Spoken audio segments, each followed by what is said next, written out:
বাংলাদেশ আওয়ামী লীগের সাংগঠনিক সম্পাদক সাবেক এমপি মির্জা আজমের জামালপুর শহরের বাসায় ভাঙচুর ও আগুন দিয়েছে বিক্ষুব্ধ জনতা।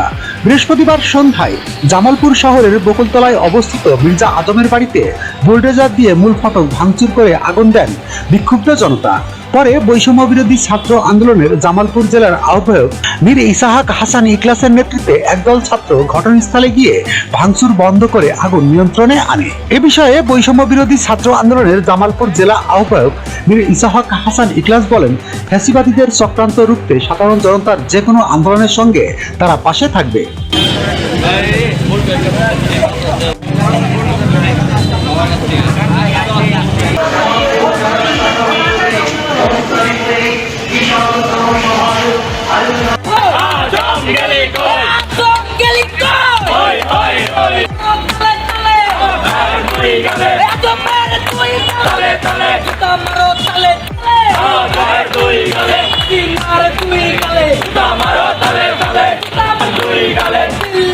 তুই